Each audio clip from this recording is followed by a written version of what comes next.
Terima kasih Datuk Seri Ketua Pembangkang. Pertama sekali, saya menunggu penjelasan Menteri, nak dengar lah apakah penjelasan sebenar berkaitan dengan apa yang hendak dilaksanakan. Kerana biasanya sewaktu kita di Kementerian Pendidikan, setiap dasar-dasar besar ini kita akan adakan sidang media siap dengan pembentangan secara keseluruhan, mapping keseluruhan apa yang nak dilaksanakan, dan di situlah kalau nak tanya apa masalah dan sebagainya, tetapi kerangka besar itu mestilah jelas. Sekarang ini kita lihat apa yang berlaku, katakan saya ambil satu contoh lah, kemasukan murid tahun 1 pada umur 6 tahun. Dan dalam konteks ini, perkara paling asas dalam pendidikan adalah akses yang saksama. Maknanya semua orang sepatutnya mempunyai ruang yang sama untuk mendapat pendidikan. Apa yang berlaku apabila asalnya dikatakan akan dimulakan pada umur 6 tahun pada tahun 2027, kemudian diceritakan pula, tadi Indra Mahkota diceritakan bahawa apa yang hendak dilaksanakan ini nak kena ada test pula, ya, test ataupun ujian, diagnostic test. Dan ini persoalan yang paling banyak ditanya di luar sana.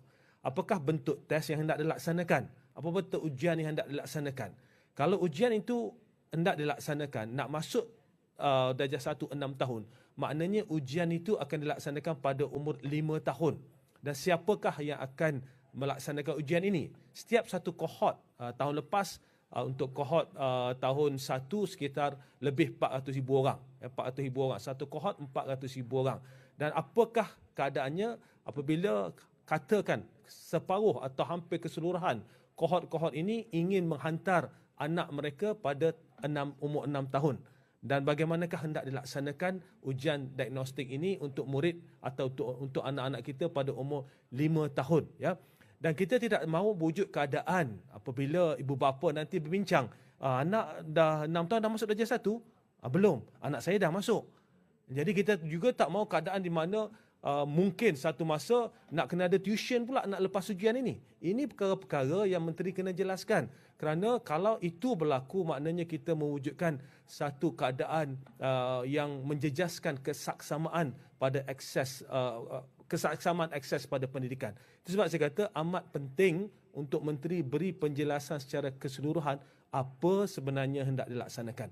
Dan kita kena ingat, apabila kita bercakap tentang satu kohort 400,000 orang murid lebih, tahun lepas hampir 440,000 orang murid, dan katakanlah kelas yang cukup ramai, 40 orang satu kelas, kita lihat jumlah kelas yang diperlukan adalah sekitar 10,000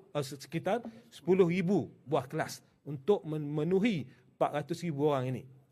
Jadi nak buat IBS dan sebagainya itu perancangan, ya. Tapi apa yang paling penting bagi kita lihat adalah lebih elok kerajaan rancangkan betul-betul dulu. Rancangkan elok dan kemudian bentangkan kepada rakyat apa yang hendak dilaksanakan supaya akses itu adalah saksama. Terima kasih.